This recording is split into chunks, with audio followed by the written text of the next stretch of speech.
for being here today. Thank you for your years of service. Mrs. Dunford, thank you for your years of service.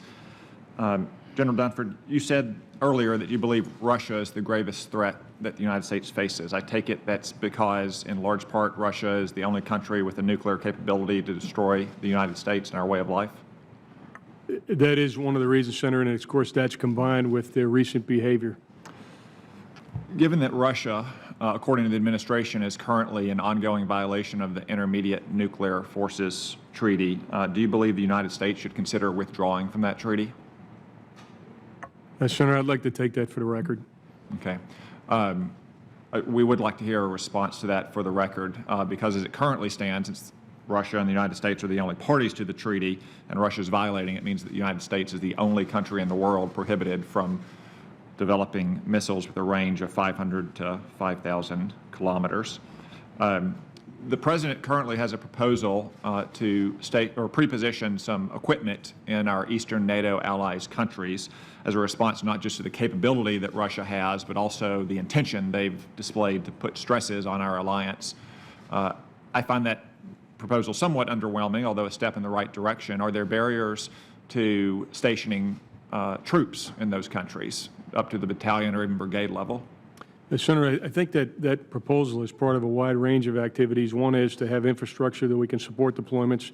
The other is to pre-position equipment so we can rapidly move forces into Europe. And then the other piece of it is actually rotational forces, as you're suggesting. So I think rotational forces are envisioned as part of the whole package that Secretary Carter announced at the Defense Ministerial in NATO a month ago.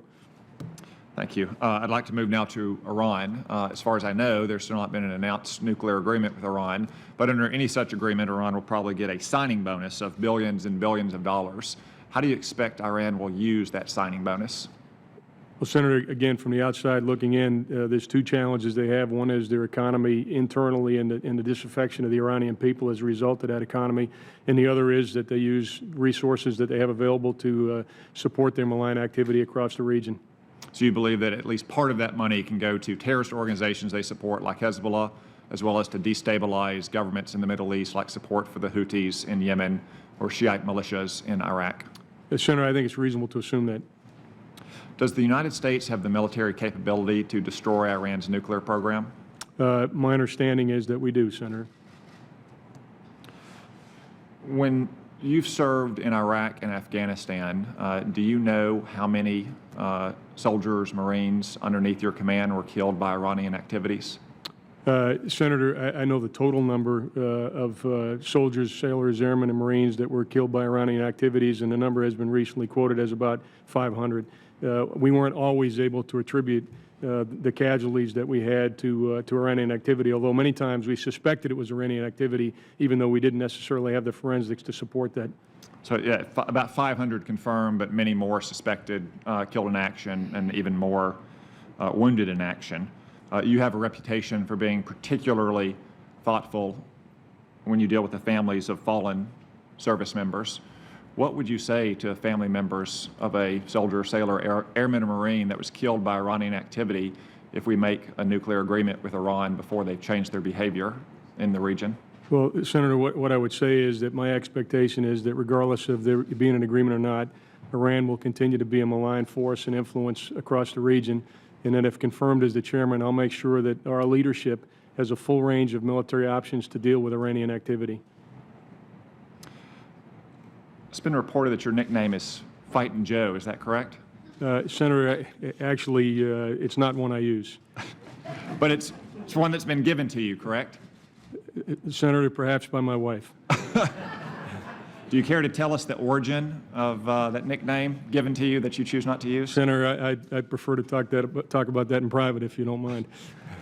So I've heard it reported that it was because of your activities as a commander in the early days of the Iraq War as an infantry officer. Given whatever budget agreement we reach, it'll probably be inadequate to meet the forces that we face and the long-term modernization needs that we have, whether it's the long-range strike bomber, the F-35, the Ohio-class replacement submarine. Are you worried about the next generation of infantrymen in the Marine Corps and the Army, that we're going to be taking money from our ground troops to put in major capital investments, which are clearly needed? Senator, I am concerned, and I think it's broader than just the infantry piece. I mean, I think experience tells us We need a balanced inventory of capabilities and capacities in the joint force to be successful. And when I answered a question to Senator Ayotte earlier, and she asked me what kept me up at night, I talked about the need to respond to the uncertain. And what concerns me are people who actually think they know what the future is going to look like, because our experience tells us we don't. And so having a full range of capabilities that includes effective Marines and soldiers, from my perspective, is the prudent thing to do. Well, thank you. In your long and distinguished career, I think we've put ground forces at a minimum into Grenada, Panama, Iraq, Somalia, the Balkans, Afghanistan, Iraq again, and there's no doubt that we may be called upon again in the future. So I hope in your tenure that even if you don't want to be called Fightin' Joe, that you'll be on the lookout for all the Fightin' Joes in the Marine Corps and the Army, so the country will have them ready to serve once again. I'll do that, Senator. Thank you. The committee will not